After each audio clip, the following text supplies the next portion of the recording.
ஒரு உண்மை சம்பவத்தை அடிப்படையாக வச்சு நான் எழுதின ஒரு குறுநாவல் தான் இந்த ஒரு லவ் ஸ்டோரி. நான் முதல் தடவை ட்ரை பண்ண இந்த குறுநாவல் படிச்சுட்டு நிறைய நண்பர்கள் நல்லா இருக்குது அப்படின்னு பாராட்டியிருந்தாங்க. இது என் பக்கம் சேனல் வியூவர்ஸுக்கும் பிடிக்கும் அப்படிங்கிற நம்பிக்கையில் இதை ஆடியோ ஃபார்மேட்டுக்கு மாற்றியிருக்கேன். கேட்டுட்டு உங்கள் கருத்துக்களை பகிர்ந்துக்குங்க. நீங்கள் முதல் தடவை இந்த யூடியூப் சேனலுக்கு வரீங்கன்னா என்னோடய பேர் இளையராஜா. இது என்னுடைய ஆடியோ பிளாக். இங்கே நான் எழுதுகிற சிறுகதை, தொடர்கதை, பதிவுகள் எல்லாத்தையும் ஆடியோ ஃபார்மேட்டில் ரிலீஸ் பண்ணிகிட்ருக்கேன். உங்களுக்கு இந்த மாதிரி ஆடியோ ஃபார்மேட்டில் ஸ்டோரிஸ் கேட்க பிடிக்கும் அப்படின்னா என்னோடய சேனலுக்கு சப்ஸ்கிரைப் பண்ணிக்கங்க. உங்கள் ஃப்ரெண்ட்ஸ் அண்ட் ஃபேமிலிக்கு ஷேர் பண்ணுங்கள். ஒரு லவ் ஸ்டோரி பகுதி 9. தான் எங்கிருக்கிறோம் என்பதை உணர்வதற்கு வினோத்திற்கு அதிக நேரம் பிடிக்கவில்லை. சில நிமிடங்கள் மட்டுமே பார்வையும் சிந்தனையும் மங்கலாக இருந்தது. பின்பு இரண்டும் தெளிவானவுடன் படுக்கைக்கு அருகிலும் எதிரிலும் இருப்பவர்களை அடையாளம் கண்டு கொண்டான். அழுதபடி அம்மா செல்வி நிற்க, அருகில் அப்பா மணி ஆறுதலாக தோள்களை பிடித்து கொண்டு நின்றார். சற்று தள்ளி அக்காவின் கணவர் பாலு, தங்கை கீதா வரிசையாக சோகம் அப்பிய முகத்துடன் நின்றார்கள். கைகளும் கால்களும் கனமாக உணர்ந்தான். அசைக்க முயற்சி செய்யவில்லை. கைகளில் போடப்பட்டிருந்த கட்டினை அவனால் பார்க்க முடிந்தது. தலை பாரமாக இருந்தது. மருந்து நெடி நாசியை துளைத்தது. அம்மா என்று மெதுவாக முனகினான். சாமி, என்னையா வேணும் என அழுகையினோடே கேட்டார் செல்வி. வினோத் மேற்கொண்டு எதுவும் பேசாமல் அமைதியானான். வினோத் படுத்திருந்தது சென்னை ராயப்பேட்டை அரசு மருத்துவமனை. அது விபத்து மற்றும் அவசர பிரிவு அறை. அங்கே வரிசையாக போடப்பட்டிருந்த படுக்கைகளில் வினோத்தோடு விபத்தில் சிக்கிய மற்ற பயணிகள் கிடந்தார்கள். வினோத் தலையை அசைக்காமல் சுற்றிலும் ஒருமுறை பார்வையை மட்டும் ஓடவிட்டான். மிகவும் சோர்வாக உணர்ந்தான். வலிக்காக உடலில் செலுத்தப்பட்டிருந்த மருந்து மீண்டும் அவனுக்கு தூக்கத்தை வரச் செய்ய கண்களை மூடிக்கொண்டான். 4 மணி நேரம் கழித்து கண்களை திறந்தபோது அருகே அவனது அக்கா கோகிலா இருந்தாள். வலி கலந்த சிரிப்பொன்றை உதித்தான் வினோத். மகேஷ் இப்போதான் அம்மாவையும் அப்பாவையும் சாப்பிட கூட்டிகிட்டு போனான். நேற்று உனக்கு அடிபட்டதுலேருந்து நாங்கள் இங்கே வர வரைக்கும் அவன் தான் கூட இருந்தான் என்றாள் கோகிலா. அப்படியா என மிக மெதுவாக பேசினான் வினோத். உன் ஆஃபீஸ் ஃப்ரெண்ட்ஸ் ஈவினிங் வந்திருந்தாங்க. நீ தூங்கிட்டு இருக்கவும் எழுப்ப வேணான்னு பார்த்துட்டு போயிட்டாங்க. ஓ. சிறிது நேரம் அமைதியாக மற்ற படுக்கைகளை பார்த்தவன் கோகிலாவிடம் கேட்டான். பஸ்ஸில் எல்லாரும் பொழைச்சிட்டாங்களா? கோகிலா சில நொடிகள் தயக்கத்துக்கு பிறகு சொன்னாள். இல்லை, 2 பேர் இறந்துட்டாங்க. ஒரு லேடி, அப்புறம் ஒரு வயசானவர். வினோத் சுய நினைவினை இழப்பதற்கு முன் கேட்ட அந்த முகம் தெரியாத பெண்ணின் அலறல் சத்தம் ஞாபகம் வந்தது. ஒரு நாள் கழித்து மதன், பிபி, TL அஜய், மேனேஜர் விஜய் மற்றும் சிலரும் பார்க்க வந்திருந்தார்கள். அவர்களோடு பேசிக்கொண்டிருக்கட்டும் என அவன் வீட்டு ஆட்கள் வெளியே நின்றார்கள். அரை மணி நேரம் அவனுக்கு அதிகம் சிரமம் கொடுக்காத வண்ணம் பேசிக்கொண்டிருந்து விட்டு எல்லோரும் கிளம்பினார்கள். மற்றவர்களை நகரவிட்டு மதனை மட்டும் அழைத்தான் வினோத். அவளுக்கு தெரியுமா எனக்கு இந்த மாதிரி ஆனது? அத்தனை நேரம் அவன் கண்களில் இருந்த சோர்வு அவளை பற்றி பேசும்போது மட்டும் காணாமல் போனது மதனுக்கே ஆச்சரியமாக இருந்தது. ஆக்சிடென்ட் நடந்த அடுத்த நாளே மொத்த ஆஃபீஸுக்கு இதுதான் பேச்சே.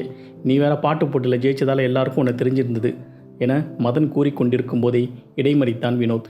டேய், அவளுக்கு தெரியுமா? மொத்த ஆஃபீஸ்க்கே தெரியும் ஆக்சிடென்ட் நடந்து உனக்குன்னு. அவளுக்கு தெரியாமல் இருக்குமா? சரி, நான் வரேன், ரெஸ்ட் எடு என கூறிவிட்டு மதன் செல்ல யோசனையில் ஆழ்ந்தான் வினோத். அவளுக்கு தெரிந்திருக்குமா? ஒருவேளை தெரிந்திருந்தால் என்னை பார்க்க வேண்டும் என்று அவளுக்கு எப்படி தோணாமல் போனது? இத்தனை நாள் அவளோடு பேசியும் பழகியும் கூட எந்த பாதிப்பையும் அவளிடம் நான் ஏற்படுத்தவில்லையோ? இப்படி பல கேள்விகள் அவனுள் முளைத்து கொண்டே இருந்தன. அந்த கேள்விகள் அவனது குழப்பத்தையும் தவிப்பையும் அதிகமாக்கியதை தவிர வேறு எதையும் செய்யவில்லை. 1 மாதம் கம்ப்ளீட் பெட் ரெஸ்ட் எனும் நிபந்தனையோடு 6ஆம் நாள் வினோத் டிஸ்சார்ஜ் செய்யப்பட்டான். மகேஷும் உடனிருந்து வேண்டிய உதவிகளை செய்தான். வினோத்தின் அக்கா கணவரின் காரில் அவன் திருச்சிக்கு அழைத்து வரப்பட்டான். 1 மாத கால ஓய்வு வினோத்திற்கு அலுத்து போயிருந்தது. எப்போது வார விடுமுறை வரும் என திங்கட்கிழமையே யோசித்து கொண்டிருந்தவனுக்கு இந்த கட்டாய விடுமுறை என்னவோ போல் இருந்தது. மீண்டும் அலுவலகம் செல்ல வேண்டும் என்ற வேட்கை நாளுக்கு நாள் அதிகமாகிக் கொண்டே இருந்தது. வேலைக்கு செல்ல வேண்டும் என்பதை விட ரேகாவை பார்க்க வேண்டும் என்ற உந்துதலை அதிகமென சொல்லலாம். கைகளில் இருந்த காயங்கள் ஓரளவுக்கு குணமாகி இருந்தது. கால்கள் மெதுவாக எதையாவது தாங்கி பிடித்து கொண்டு ஊன்றி நடக்க முடிந்தது. இன்னும் 1 மாதத்தில் பழையபடி நடக்க முடியும் என்ற நம்பிக்கை பிறந்தது. விபத்தில் அவனது மொபைல் நொறுங்கி போயிருந்தது. கைகள் அசைக்க முடியாதபடி அடிபட்டிருந்ததால் மொபைல் தேவையில்லாமல் அத்தனை நாளும் இருந்தான். மகேஷ் அல்லது மதன் இருவர் மட்டும் வினோத்தின் அப்பா மொபைலுக்கு அழைத்து அவ்வப்போது அவனோடு பேசினார்கள். கைகளில் காயம் கொஞ்சம் மாறியிருந்ததால் கோகிலா அவனுக்கு புதிதாக மொபைல் வாங்கி கொடுத்தாள். என்னக்கா வாங்கிறதுக்கு முன்னாடி என்கிட்ட கேட்டிருக்கலாம்ல என்ன மொபைல் வேணும்னு என்றான் வினோத். எனக்கு என்னடா தெரியும், உன் மாமா தான் வாங்கி கொடுத்தாரு, இப்போதைக்கு வச்சுக்கோ, அப்புறம் வேணா வேற வாங்கிக்கோ என கூறிவிட்டு நகர்ந்து கொண்டாள் கோகிலா. பழைய எண் கொண்ட சிம்மை வாங்கி வந்து கொடுத்தார் வினோத்தின் அப்பா. சிம்மை பொருத்தி மொபைலை ஆன் செய்தபோது பல எண்களில் இருந்தும் மிஸ்டு கால் குறித்தான மெசேஜ்கள் வந்தன. அன்று மாலையே மகேஷ் அழைத்து பேசி கொண்டிருந்தான். மறுநாள் காலை உணவை முடித்துக்கொண்டு தன்னுடைய அறையில் சேரில் அமர்ந்து புத்தகம் படித்து கொண்டிருந்தான் வினோத். சமையற்கட்டில் அவனுடைய அம்மா செல்வி மதிய உணவிற்கான தயாரிப்பில் இருந்தார். ஃபோன் மெலிதாக அலறியது. எடுத்து பார்த்த வினோத் திரையில் தெரிந்த நம்பரை சில நொடிகள் பார்த்து கொண்டிருந்து விட்டு ஆன் செய்தான். ஹலோ என்றான் மெதுவாக. ஹலோ வினோத் என்றது மறுமுனையில் ஒரு பெண் குரல். சொல்லுங்க, யாரு? நான் ரேகா பேசுகிறேன். மகிழ்ச்சியின் உச்சம் என்ன என்று யாராவது அவனிடம் அப்போது கேட்டிருந்தால் நிச்சயம் வினோத் அவளது குரலை கேட்ட இந்த நொடிதான் என சத்தியம் செய்திருப்பான். காது வரை சிரித்தான். வலியையும் மீறி எழுந்து நின்று கொண்டான். முடிந்திருந்தால் நிச்சயம் எகிரி குதித்திருப்பான்.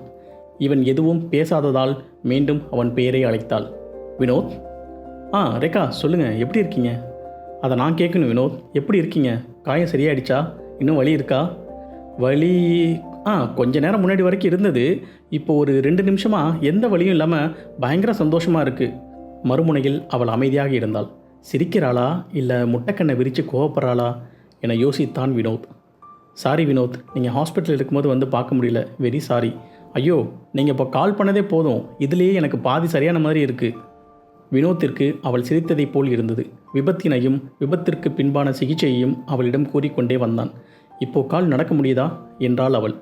ஸ்டிக் வச்சுட்டு நடக்க முடியும், நார்மலாக நடக்க இன்னும் 1 மந்த் ஆகிடும்னு நினைக்கிறேன். ஓ ஓகே சின்ன தயக்கத்துடன் சொன்னான். ஹாஸ்பிட்டலில் இருக்கும்போது நீங்கள் வருவீங்கன்னு ஒவ்வொரு நாளும் எதிர்பார்த்தேன்.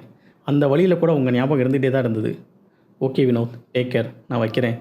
அவசரமாக அவளை தடுத்தான் வினோத். ஒரு நிமிஷம் என அவளை நிறுத்திவிட்டு கேட்டான். உங்களுக்கு எப்படி என் நம்பர் கிடைச்சது? சில நொடிகள் அமைதிக்கு பின் சொன்னாள்.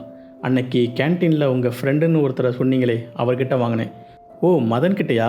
ஓகே வினோத், பாய் என ஃபோனை வைத்தாள் ரேகா. அவள் இணைப்பை துண்டித்த பின்பு கூட ஃபோனையே பார்த்து கொண்டிருந்தான் வினோத். சந்தோஷம் மட்டுமே மனம் முழுக்க நிரம்பி வழிந்தது. யாரிடமாவது இதனை உடனே பகிர்ந்து கொள்ள வேண்டும், இல்லையென்றால் தலை வெடித்துவிடும் போல இருந்தது அவனுக்கு. உடனே மதனை அழைத்தான். மதன் ஃபோனை எடுத்தவுடன் உற்சாகமாக பேச்சை ஆரம்பித்தான் வினோத். மச்சான், என்ன மச்சி செம்ம எனர்ஜியாக பேசுகிற, என்ன விஷயம்? ஆமாம் மச்சான், செம்ம ஹாப்பியாக இருக்கேன். என் ஆள் கால் பண்ணி இவ்வளோ நேரம் பேசிகிட்டு இருந்தாடா. ஐயோ, நம்பவே முடியல மச்சான், அவகிட்ட இவ்வளோ நேரம் பேசிகிட்டு இருந்ததை. சரி போதும், நார்மலாகு, ஹார்ட் அட்டாக் வந்துட போகுது. ஆமாம் மச்சான், உண்மையாகவே வந்துடும் போல, அப்படி தான் இருக்குது. அவளிடம் பேசிய ஒவ்வொரு வார்த்தையும் மதனிடம் கூறினான். எப்படியோ கெட்டதுலேயும் ஒரு நல்லது மாதிரி இந்த ஆக்சிடெண்ட்டால் அவகிட்ட ஃபோனில் பேசுகிறதுக்கு வாய்ப்பு கிடச்சிருச்சு. ஆமாம் மச்சி, தேங்க்ஸ் டு யூ. எனக்கு எதுக்குடா தேங்க்ஸ் சொல்கிற? நீ தானே அவகிட்ட என் நம்பர் கொடுத்த. டேய், நான் கொடுக்கலடா. என்னடா சொல்கிற? நான் கேட்டதுக்கு உங்ககிட்ட வாங்கினேன்னு சொன்னால், இல்லைடா நான் கொடுக்கலையே குழம்பினான் வினோத். அப்புறம் ஏன் இவங்கிட்ட வாங்கினேன்னு சொன்னான்? சரி மச்சி, நான் அப்புறம் பேசுகிறேன் என கூறிவிட்டு இணைப்பை துண்டித்தான் வினோத். யோசிக்கத் தொடங்கினான். சில நிமிட யோசனைக்கு பிறகு மெலிதாக புன்னகைத்தான்.